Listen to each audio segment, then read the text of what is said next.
The rain hammered against the windows of the small apartment like angry fists demanding entry. Marcus Chin sat at his kitchen table, staring at the cold cup of coffee that had been sitting there for over an hour. The digital clock on the microwave glowed 11:47 p.m., and his daughter Sophia still wasn't home.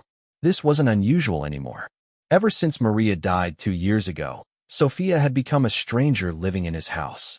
The sweet, laughing girl who used to help him make pancakes on Sunday mornings had vanished, replaced by someone who slammed doors, stayed out all night, and looked at him like he was the enemy. Marcus rubbed his tired eyes and tried calling her phone again. Straight to voicemail, just like the last 15 times. He stood up and walked to the window, pressing his forehead against the cool glass. The storm outside matched the chaos in his heart. Lightning split the sky, illuminating the empty street where he hoped to see his daughter walking home. "Where are you, Sophia?" he whispered to the darkness.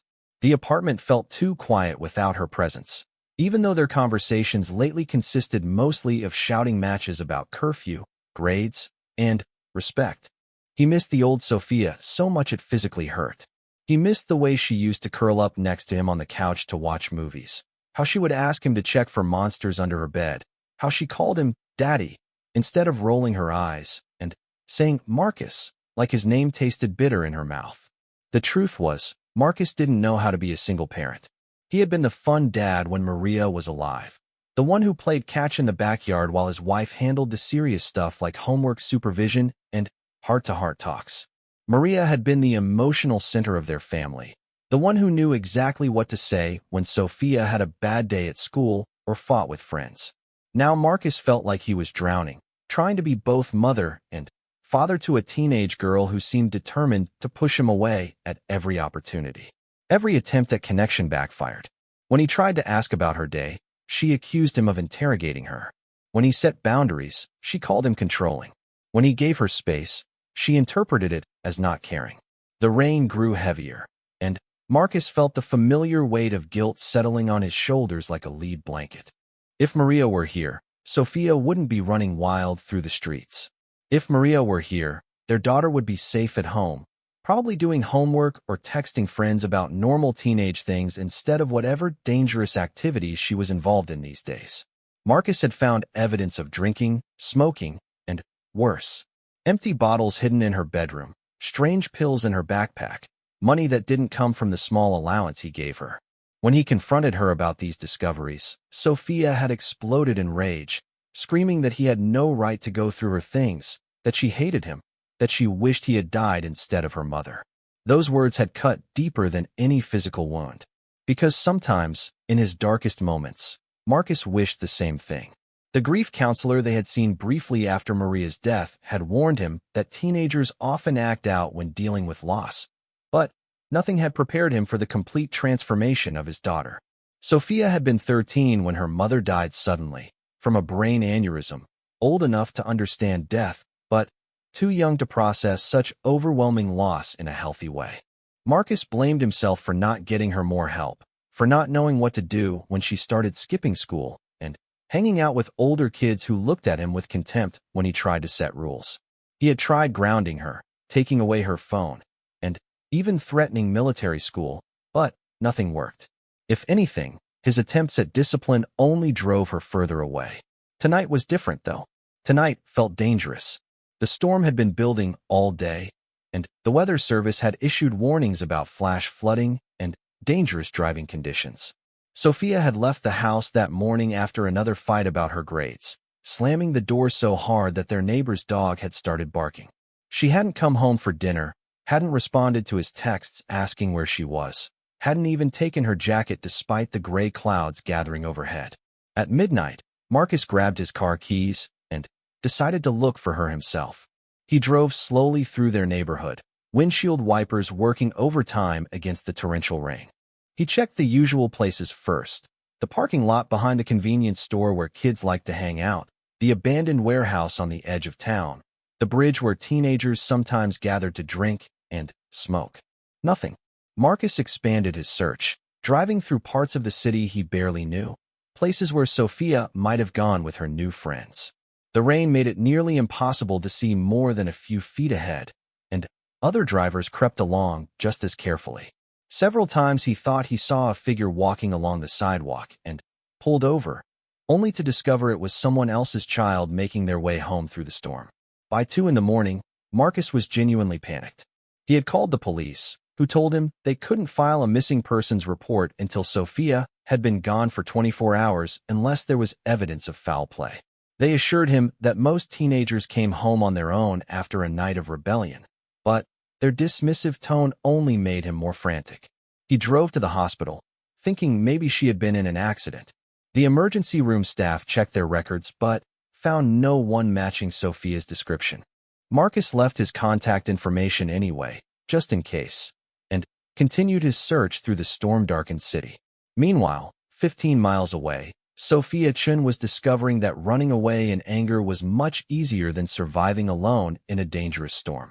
She had spent most of the day at her friend Tyler's house, a 19-year-old dropout who lived in a rundown apartment with 2 roommates who were always high or drunk. Tyler had seemed cool and mature when she first met him, older and more experienced than the boys at her school. He had a car, his own place, and didn't treat her like a little kid the way her father did. But as the day wore on and the storm grew worse, Sophia began to realize that Tyler and his friends weren't the kind of people she could depend on in a real crisis. When the power went out in their building and water started leaking through the roof, Tyler's main concern was protecting his gaming console. When Sophia mentioned that she should probably call her dad because of the weather warnings, Tyler had laughed and told her she was being paranoid. "Your old man can wait," Tyler had said, passing her another beer. "Stop being such a baby about a little rain." But this wasn't a little rain. By 10 o'clock, the streets outside Tyler's apartment were flooding, and the wind was shaking the building's thin walls. Sophia tried calling a few other friends, but everyone was either dealing with their own storm-related problems or had parents who wouldn't let them drive in dangerous conditions. When Tyler and his roommates decided to ride out the storm with a combination of cheap liquor and prescription pills they had gotten from someone Tyler knew, Sophia finally admitted to herself that she was in over her head. These weren't friends.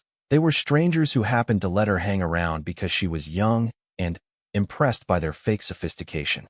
"I need to go home," she announced, standing up from the couch where she had been sitting for hours. Tyler laughed, but it wasn't a nice sound.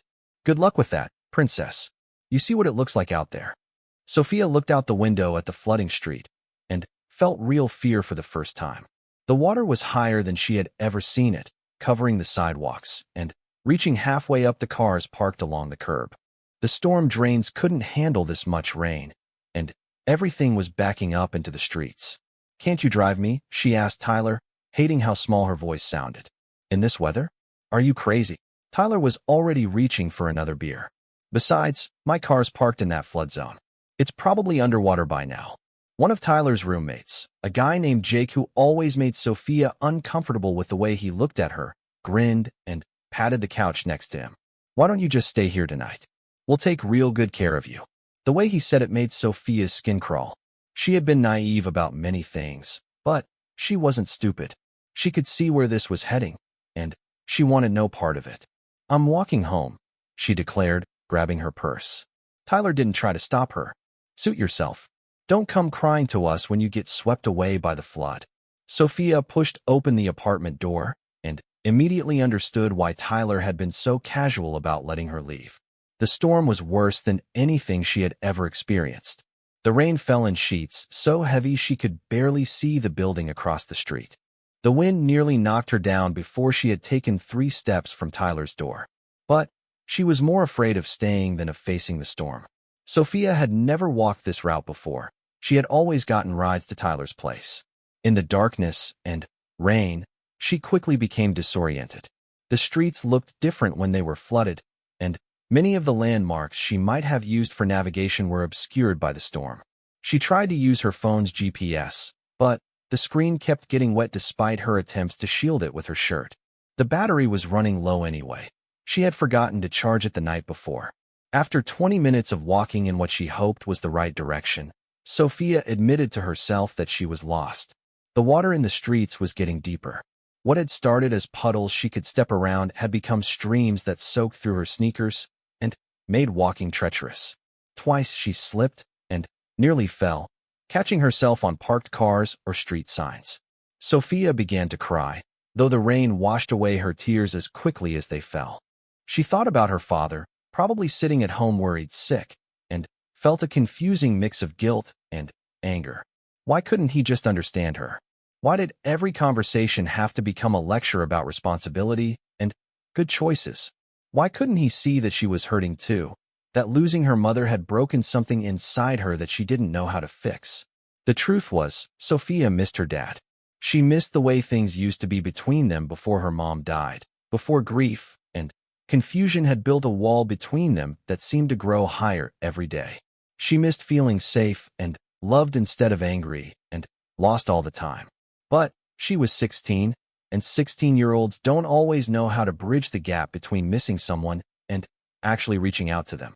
As Sophia struggled through the flooded streets, trying to find her way home, she began to understand that she had made a serious mistake.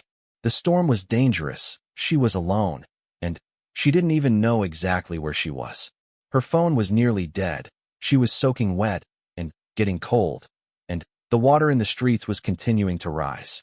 She tried to retrace her steps back to Tyler's apartment, but in the darkness and rain, every street looked the same. Panic began to set in as Sophia realized she might be in real trouble. She had seen news reports about people drowning in flash floods, about cars being swept away by water that looked shallow but moved with deadly force. When she saw a light in the distance that might have been a business that was still open, Sophia started walking faster, desperate to get out of the storm. But, in her haste, she stepped into what she thought was a shallow puddle and found herself suddenly, waist-deep in rushing water. The current was stronger than she had expected. It knocked her off her feet and carried her several yards before she managed to grab onto a fence post. Her phone flew out of her hand and disappeared into the dark water. Sophia clung to the post, terrified and gasping, as the flood tried to pull her away. She managed to drag herself out of the deepest part of the flood, but she was exhausted, cold, and more frightened than she had ever been in her life. Her clothes were soaked through, her shoes had been pulled off by the current, and she had scraped her hands and knees on concrete and debris. Sophia found a slightly higher piece of ground near an overpass and sat down to rest, wrapping her arms around herself in a futile attempt to get warm. She was shivering uncontrollably It's going to now, be okay. and she couldn't I stop know, just thinking hold about how on. stupid she had been to leave Tyler's apartment, even if staying there would have meant dealing with Jake and his creepy suggestions. The storm showed no signs of letting up. If anything, it seemed to be getting worse. Lightning illuminated the flooded landscape around her, making everything look alien and dangerous. Sophia had never felt so alone and scared. She closed her eyes and tried to imagine her father finding her, wrapping her in a warm blanket, telling her everything would be okay. But Marcus didn't even know where to look for her, and she had no way to call him. Her phone was gone, and she was miles from home in an area she didn't recognize.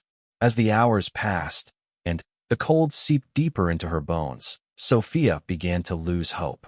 She was so tired that it was becoming hard to think clearly. The sound of the rain and wind seemed to be coming from far away, and she kept having to shake herself awake when she realized she was starting to drift off. Falling asleep in these conditions would be dangerous, maybe even fatal. But Sophia was only 16, and her body was reaching the limits of what it could endure. Despite her best efforts to stay alert, exhaustion began to win the battle against fear. It was nearly dawn when Elena Martinez, driving carefully through the flooded streets on her way to the crisis center where she worked, spotted what looked like a person sitting motionless near the overpass. Elena was a social worker who specialized in working with at-risk youth, and her job often required her to be out at unusual hours, checking on clients or responding to emergency calls. Elena had been doing this work for 8 years, ever since she had gotten her master's degree in social work. She had seen plenty of kids in bad situations, but something about the small, still figure in the rain made her immediately pull over, despite the dangerous driving conditions. She grabbed the flashlight and emergency blanket she always kept in her car and carefully made her way toward the overpass. As she got closer, Elena could see that it was a teenage girl, soaking wet and shivering violently, her lips blue with cold. "Hey, sweetie," Elena called out gently as she approached. "Are you okay?" The girl looked up, and Elena could see that she was barely conscious. Her eyes were unfocused, and she seemed to be having trouble staying upright. Elena didn't hesitate. She quickly wrapped the emergency blanket around the girl and helped her to her feet, supporting most of her weight as they made their way back to the car. The girl mumbled something that Elena couldn't understand, but she was able to walk with assistance, which was a good sign. "We're going to get you somewhere warm and safe," Elena said as she helped the girl into the passenger seat and turned the heater up as high as it would go. "What's your name, honey?" "Sophia," the girl whispered through chattering teeth. "Sophia Chun." Elena made a mental note of the name as she drove carefully toward the hospital. The girl needed medical attention. She was showing signs of hypothermia and possibly other injuries. But Elena also recognized the situation for what it was: another teenager who had ended up in a dangerous situation, probably because of problems at home. "Do you want me to call someone for you?" Elena asked gently. "Your parents?" Sophia was quiet for a long moment, and Elena thought she might have fallen asleep. Then, in a voice so small Elena had to strain to hear it, Sophia said, "My dad. His name is Marcus Chun." Elena found Marcus's number in Sophia's emergency contacts when they got to the hospital. She made the call while the medical staff examined Sophia, who was conscious but suffering from mild hypothermia and several minor injuries from her time in the flood. When Marcus answered his phone at 6:15 a.m., Elena could hear the desperation in his voice. "Sophia? Is that you? Where are you?" "Mr. Chun, this is Elena Martinez. I'm a social worker at St. Mary's Hospital. Your daughter is here, and she's going to be fine, but she was found in the flood waters this morning and needs medical attention."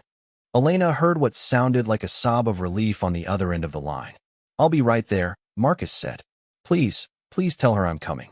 20 minutes later, Marcus burst through the emergency room doors looking like he had aged years in a single night.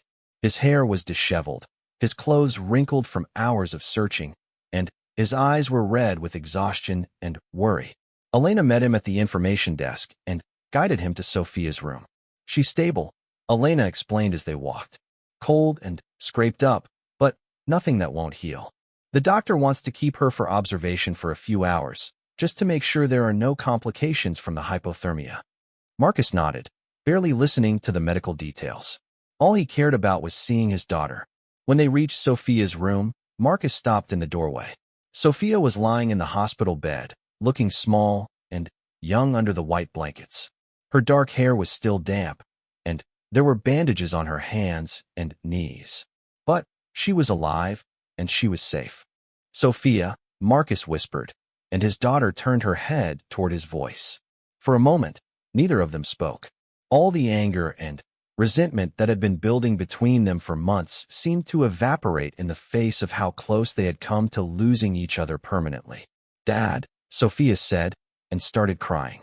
Not the angry, defiant tears that had become so common between them, but the scared, relieved tears of a child who had nearly lost everything. Marcus crossed the room in 2 steps and gathered his daughter in his arms, careful not to disturb her medical equipment, but needing to hold her, to convince himself that she was really there and really okay. "I'm sorry," Sophia sobbed against his shoulder. "I'm so sorry, Dad. I was scared and lost, and I thought I was going to die, and all I wanted was to come home." "Shoo, it's okay," Marcus murmured, his own tears falling freely now. "You're safe. You're here. That's all that matters." Elena watched the reunion from the doorway, feeling the familiar mix of satisfaction and sadness that came with her job. She was happy to have helped reunite this family, but she could see the deeper problems that had led to this crisis. The love between Marcus and Sophia was obvious, but so was the pain and miscommunication that had driven them apart. This wasn't over. Finding Sophia and getting her medical help had been just the first step. If this family was going to heal, they would need more than a hospital reunion. They would need time, patience, and probably professional help to rebuild the trust and understanding they had lost. But as Elena watched Marcus hold his daughter and whisper reassurances in her ear, she felt hopeful. Sometimes a crisis was exactly what a family needed to remember what really mattered. Sometimes nearly losing everything was the shock that made healing possible. Elena quietly stepped back into the hallway to give the family privacy 3 days after the hospital reunion. Elena Martinez sat in her small office at the County Family Services building, reviewing the Chun family case file. The fluorescent lights hummed overhead as she made notes about her upcoming home visit. What had started as an emergency rescue was evolving into something more complex and long-term. Elena had been a social worker long enough to recognize the signs of a family in deep crisis. The storm had brought Marcus and Sophia together temporarily, but Elena knew that fear and relief were temporary emotions. Once the immediate danger passed, the underlying problems that had driven Sophia away in the first place would resurface unless they were addressed directly. She had called Marcus the day after Sophia's discharge to schedule a follow-up visit. It was standard procedure when a minor was found in dangerous circumstances, but Elena also sensed that this family genuinely wanted help, even if they didn't know how to ask for it. Marcus had sounded grateful but nervous when she explained that she would be coming to their home to assess the family situation and discuss resources that might be helpful. Elena understood his anxiety. Many parents viewed social worker visits as invasive or threatening, but she had learned to approach these situations with patience and genuine care. The Chin family lived in a modest apartment complex on the east side of town, a neighborhood that had seen better days but wasn't yet considered dangerous. Elena knocked on apartment 2B at exactly 3 o'clock, as scheduled. Marcus opened the door quickly, as if he had been waiting nearby. He looked better than he had at the hospital. His hair was combed, and he was wearing clean clothes, but Elena could see the exhaustion in his eyes. Behind him, the apartment was spotlessly clean in the way that suggested someone had spent hours preparing for her visit. "Ms. Martinez, thank you for coming," Marcus said, stepping aside to let her in. "Sophia is in her room. She's been quiet since we got home." Elena entered the small but tidy living space, taking note of the family photos that covered one wall. Most of the pictures showed happier times. Marcus and Sophia with a woman who must have been Sophia's mother, vacation shots from what looked like Disneyland, birthday parties with balloons and laughter. The most recent photos were noticeably different, showing just Marcus and Sophia, and even in those images, Elena could see the strain in their forced smiles. "This is a lovely home," Elena said genuinely, settling onto the couch when Marcus gestured for her to sit. "How has Sophia been feeling since the hospital?" Marcus ran his hand through his hair, a gesture that Elena was beginning to recognize as his response to stress. "Physically, she's fine. The doctor said she just needed rest and to stay warm. But emotionally," he trailed off, looking toward the hallway that presumably led to Sophia's bedroom. "Emotional recovery takes longer than physical healing," Elena said gently. "Trauma affects everyone differently, and what Sophia experienced was genuinely life-threatening. It's normal for her to need time to process everything. She keeps apologizing," Marcus said quietly. "Over and over, like she thinks I'm going to throw her out or something. I don't understand where that's coming from." Elena nodded. This was common in families where communication had broken down. Children often interpreted parental frustration or grief as conditional love, especially when they were dealing with their own complicated emotions. "Mr. Chun, can I ask you about the time before the storm?" Sophia mentioned that she had been staying with friends more often recently. "Can you tell me about what that looked like?" Marcus's shoulders slumped. "It started about 6 months ago. She began staying out later, not coming home for dinner, not telling me where she was going. I tried setting rules, but every conversation turned into a fight. She would scream that I didn't understand her, that I was being controlling, that I was ruining her life." Elena listened without judgment as Marcus described months of escalating conflict. Missed curfews, declining grades, discovery of alcohol and possibly drugs, and finally, the complete breakdown of communication that had led to Sophia staying away from home for entire days at a time. "I didn't know what else to do," Marcus admitted. "I thought maybe if I got tougher, set stricter boundaries, she would see that I was serious. But everything I tried just pushed her further away." "Can I ask about Sophia's mother?" Elena said carefully. "I noticed from the photos that she's not in the picture anymore." Marcus was quiet for a long moment. and Elena could see him struggling with emotions that were still raw even 2 years later. Maria died when Sophia was 13. Brain aneurysm. It was completely sudden, no warning. One day we were a normal family, and the next day, he stopped, unable to finish the sentence. Elena felt a familiar ache in her chest. She had worked with many families dealing with sudden loss, and she knew how devastating it could be, especially for children. That must have been incredibly difficult for both of you. I thought we were handling it okay at first, Marcus continued. We went to grief counseling for a few months, and Sophia seemed to be coping better than I expected.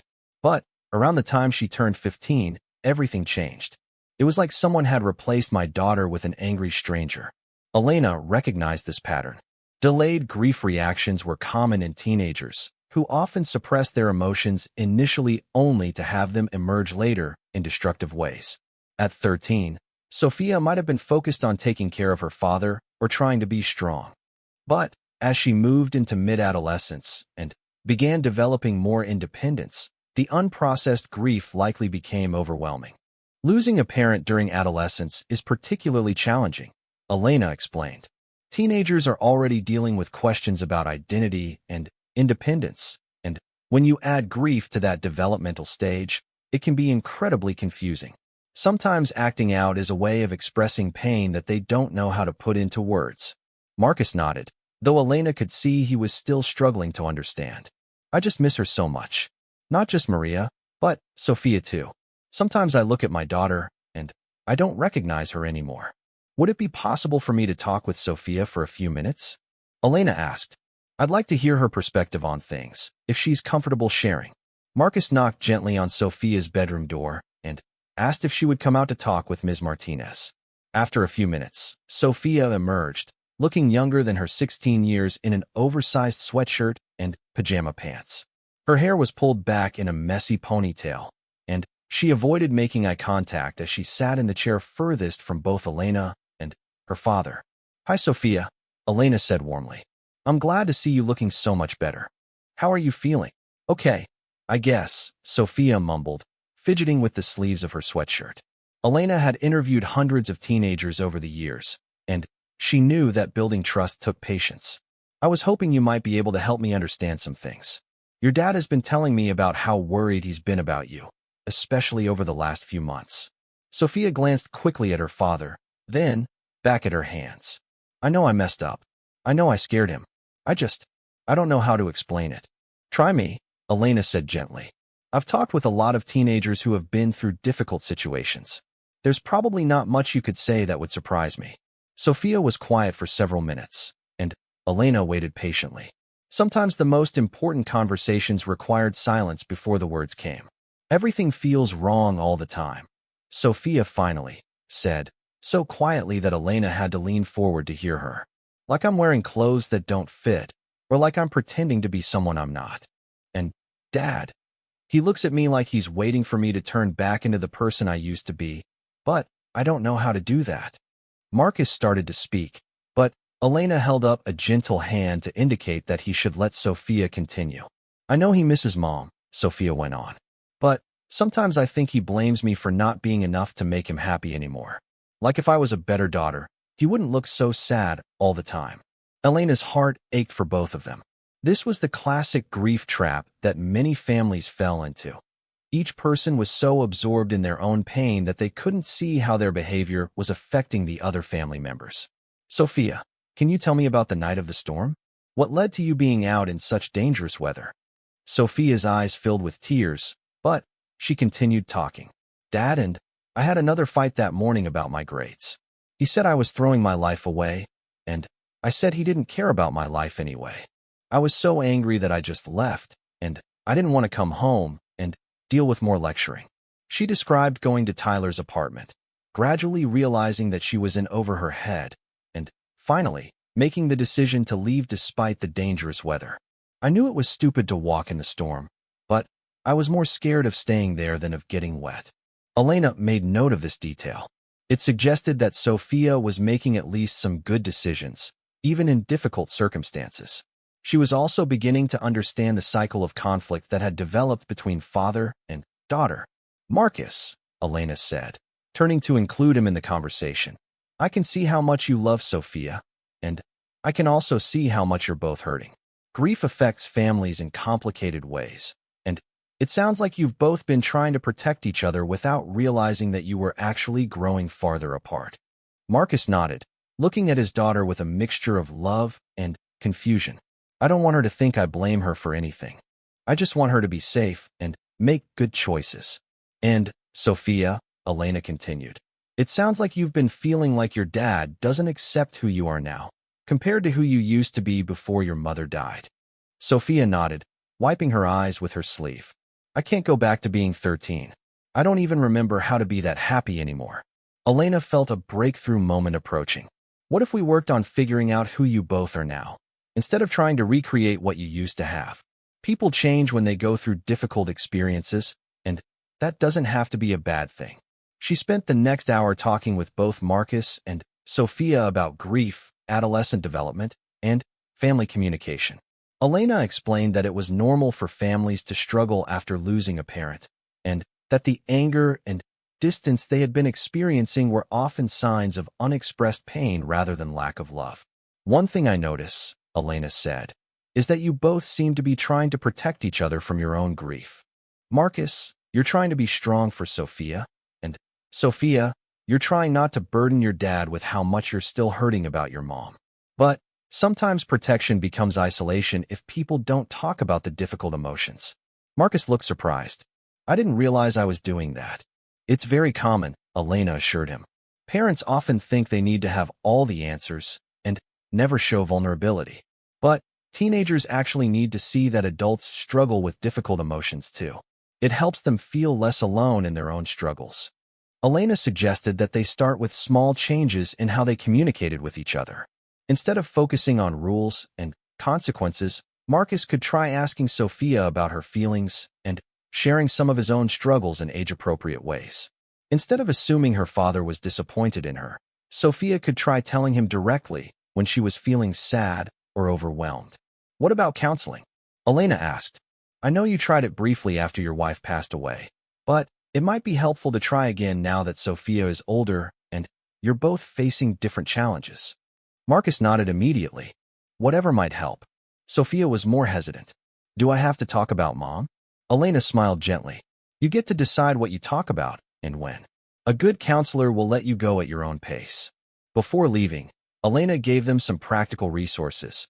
Information about grief support groups, a list of family therapists who specialized in adolescent issues, and her business card with instructions to call if they needed anything. I'd like to check in with you both in a couple of weeks, if that's okay, Elena said. Not because you're in trouble or because I'm worried about you, but because I think you're both ready to do the hard work of rebuilding your relationship, and sometimes it helps to have someone outside the family to talk through the challenges. As Elena drove away from the Chin apartment, she felt cautiously optimistic about their prospects. Both Marcus and Sophia clearly loved each other, and they had both shown willingness to be vulnerable and honest during their conversation. These were good signs for a family that was ready to heal. Elena's phone rang as she was stopped at a red light. It was her supervisor, asking about several cases, including the Chin family. It's early to make predictions, Elena said, but I think they have a good chance of working things out. They just need some tools for communication and probably some professional help processing their grief. That evening, Elena sat in her own apartment, writing up her case notes on the Chun family visit. As always after a particularly emotional day, she found herself thinking about her own losses and how they had shaped her approach to this work. Elena had lost her younger brother in a car accident when she was in college. The experience of watching her family struggle with grief, blame, and miscommunication had ultimately led her to social work. She understood firsthand how loss could either tear families apart or bring them closer together, depending on how they navigated the difficult emotions. She had seen the Chins make more progress in one afternoon than some families made in months of intervention. They were ready to do the work, which made all the difference. Elena had learned that she couldn't save families who weren't ready to save themselves, but she could provide tools and support for families who were willing to try. Elena's phone buzzed with a text message. It was from Marcus. Thank you for everything today. Sophia and I talked for 2 hours after you left. We haven't done that in months. We're going to call the counselor tomorrow. Elena smiled as she typed back. That's wonderful news. Remember, healing takes time, but you're both taking the right steps. As she settled in for the evening, Elena felt the familiar satisfaction that came with her work. She couldn't bring Maria Chin back, and she couldn't erase the trauma that Marcus and Sophia had experienced. But she could help them find their way back to each other, and sometimes that made all the difference in the world. The next few weeks would be crucial for the Chin family. Elena knew there would be setbacks and challenges as they learned to communicate in new ways. But for the first time since she had found Sophia by the flooded overpass, Elena was genuinely hopeful that this family could emerge from their crisis stronger and closer than they had been before. Sometimes the most broken families were the ones most ready to heal, because the 6 weeks after the storm, Elena Martinez found herself looking forward to her monthly check-in with the Chin family. What had started as a crisis intervention had evolved into something more rewarding, watching a broken family slowly piece itself back together. She arrived at their apartment on a sunny Saturday morning, carrying a box of donuts from the bakery down the street. Over the past month and a half, these visits had become less formal and more collaborative, with Elena serving as both counselor and friend to Marcus and Sophia as they navigated their new relationship. Marcus answered the door with a smile that Elena hadn't seen during her first visit. He looked rested, and there was something lighter in his demeanor that suggested genuine progress rather than just temporary relief. Elena, perfect timing, Marcus said, stepping aside to let her in. Sophia just finished making coffee, and she's actually excited to see you. This was significant progress. During Elena's early visits, Sophia had been polite but distant, answering questions in monosyllables, and clearly viewing Elena as another adult who was going to judge her choices. Now, Elena could hear Sophia calling out a greeting from the kitchen. Hi, Elena. Did you bring those donuts from Murphy's Bakery? I've been thinking about their chocolate-glazed ones all week. Elena laughed as she entered the living room, which looked noticeably more lived in than it had during her first visit. There were Sophia's textbooks scattered on the coffee table, a half-finished puzzle spread out on the dining room table, and family photos that had been taken down after Maria's death were back up on the walls. Sophia emerged from the kitchen carrying a tray with 3 mugs of coffee and a plate of homemade cookies. Elena noticed immediately that Sophia looked healthier than she had 6 weeks ago. Her hair was styled. She was wearing clothes that fit properly instead of oversized sweatshirts, and most importantly, she was making eye contact and smiling genuinely. How was your week? Elena asked as they all settled into what had become their regular spots. Marcus on one end of the couch, Sophia cross-legged on the floor with her back against the other end, and Elena in the armchair where she could see both of them easily. Actually really good, Sophia said, reaching for one of the donuts. We had our family therapy session on Wednesday, and Dr. Williams gave us this exercise where we had to tell each other 3 things we appreciated about how the other person handled a difficult situation this week. Marcus nodded, looking proud. Sophia told me she appreciated that I asked about her day instead of just assuming she was in trouble when she came home late from study group. And I got to tell her how proud I was that she called me when her friend Jessica was drinking at a party and needed a safe ride home. Elena felt a warm sense of satisfaction. These were the kinds of small but significant changes that indicated real progress in family relationships. How did it feel to hear those appreciations? Weird at first, Sophia admitted. I'm not used to Dad noticing the good stuff I do. I kept waiting for him to add a but at the end, like, I'm proud that you called me, but you shouldn't have been at a party with drinking in the first place. Marcus laughed. Dr. Williams has been helping me notice when I do that. Apparently, I have a habit of giving compliments and then immediately undermining them with criticism. Elena had worked with Dr. Williams before and knew she was excellent at helping families identify destructive communication patterns. What's that been like for you, Marcus, becoming aware of those habits? Eye-opening, Marcus said. And, honestly, a little embarrassing. I didn't realize how much I sounded like I was constantly disappointed in Sophia. No wonder she stopped wanting to talk to me. Sophia reached over and squeezed her father's hand, a gesture that would have been unthinkable during Elena's first visit. You weren't trying to hurt my feelings. You were just scared because of Mom, and you didn't know how to help me. Elena watched this exchange with professional satisfaction and personal warmth. One of the most encouraging signs in family recovery was when both parties could acknowledge their part in creating problems without defensiveness or blame. Speaking of your mom, Elena said gently, how has it been to include her memory in your conversations? I remember that was something you were both avoiding before. Marcus and Sophia exchanged a look that Elena recognized as their new way of checking in with each other before addressing difficult topics. Better than I expected, Marcus said. Dr. Williams suggested that we set aside time each week to share memories of Maria, instead of pretending that talking about her was too painful. Sophia nodded enthusiastically. Last Sunday, we looked through photo albums and told stories about Mom that we had never shared with each other. Did you know that Dad took Mom on their first date to a miniature golf course because he was too nervous to think of anything more creative? Marcus groaned. And your mother beat me by 12 strokes. I should have known right then that she was going to keep me humble for the rest of my life. Elena smiled at the easy way they were able to include Maria in their conversation without the painful tension that had characterized any mention of her during their early sessions. What made it easier to talk about her? I think it was realizing that we were both trying to protect each other from our own sadness, Sophia said thoughtfully. I didn't want to cry about Mom in front of Dad because I thought it would make him sadder, and he was trying not to cry in front of me for the same reason. But when we finally just let ourselves be sad together, it actually felt better. Marcus nodded. Maria always said that shared joy is doubled and shared sorrow is halved. I forgot that for a while. Elena made a mental note about this insight. It was exactly the kind of breakthrough that indicated a family was ready to move from crisis management to genuine healing. I have something I'd like to share with both of you today, Elena said, setting down her coffee mug. It's about my own experience with loss, and I think it might be helpful for you to hear. Both Marcus and Sophia looked surprised. Elena had been warm and supportive during their time together, but she hadn't shared much about her personal life. I told you before that I became a social worker because I wanted to help families going through difficult times, Elena continued. But I didn't tell you why that was important to me personally.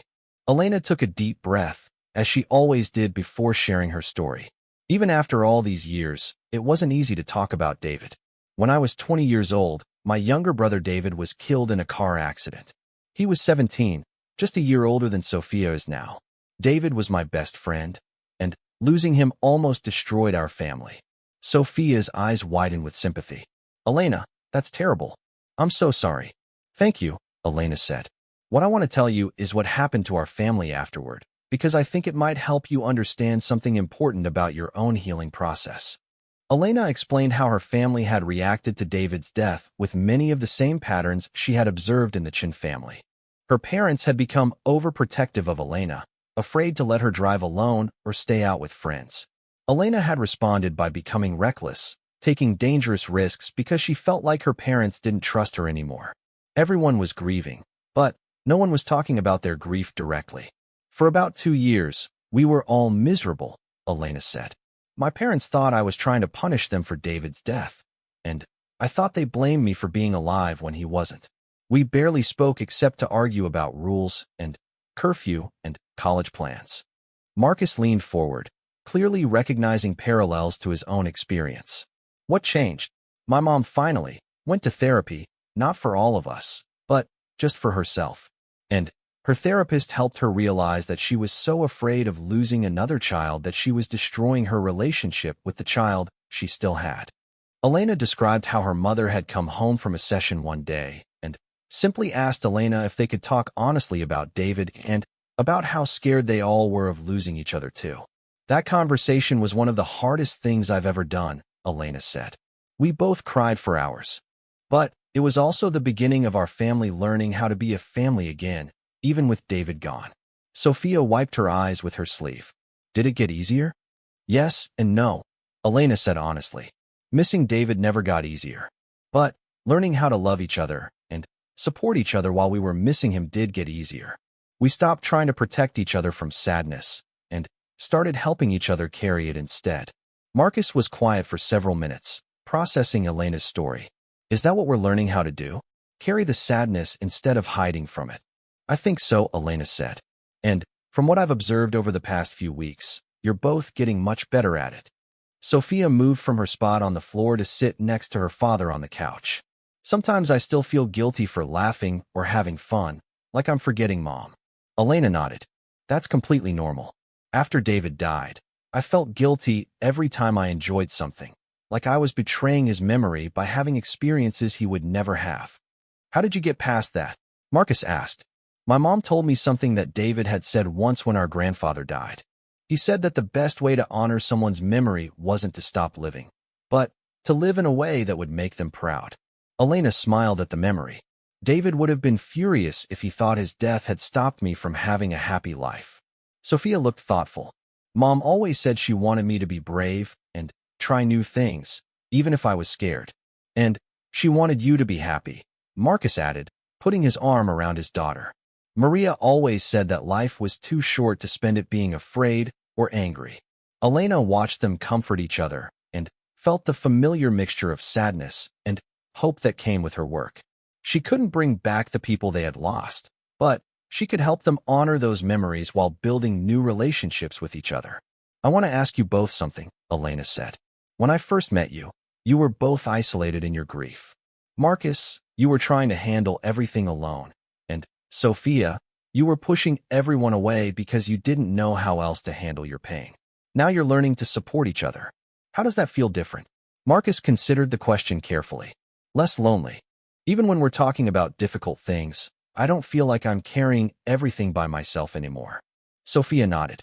And less scary. Before, when I was sad or angry, it felt like these huge emotions that were bigger than me. But when I can tell Dad how I'm feeling, the emotions feel more manageable. Elena smiled. That's exactly what healthy family support looks like. You're creating a safe place for each other to feel difficult emotions without judgment. They spent the rest of the afternoon talking about practical things. Sophia's improving grades, Marcus's decision to take some vacation time to spend with his daughter, and their plans to volunteer together at a local animal shelter. Mom always wanted to volunteer with animals, Sophia explained. She said it was important to help creatures who couldn't help themselves. And Sophia has always been good with animals, Marcus added. This seems like a good way to do something positive together while honoring Maria's values. As Elena prepared to leave, she felt genuinely proud of the progress the Chen family had made. They had moved from crisis to stability to genuine healing in just 6 weeks, which was remarkable, but not entirely surprising given their willingness to be vulnerable with each other. I want you both to know how impressed I am with the work you've done, Elena said as she gathered her things. You've taken a traumatic situation and used it as an opportunity to build something stronger. Marcus walked Elena to the door while Sophia cleared the coffee cups from the living room. I don't think we could have done this without you, he said quietly. Not just finding Sophia that night, but everything since then. You gave us permission to be honest with each other. Elena shook her head. I just provided some tools and perspective. You and Sophia did the hard work of choosing to trust each other again. As Elena drove home that afternoon, she reflected on the Chun family's journey from that stormy night 6 weeks earlier to the warm, connected family she had visited today. It wasn't a complete transformation. They still had challenges to face and skills to develop. But they had successfully moved from a cycle of conflict and isolation to one of communication and mutual support. Elena's phone buzzed with a text from Sophia. Thank you for telling us about David. It helps to know that we're not the only family who has had to learn how to love each other through grief. Elena replied immediately, You're definitely not alone. And your mom would be so proud of both of you. That evening, Elena sat in her own apartment, thinking about the circular nature of healing.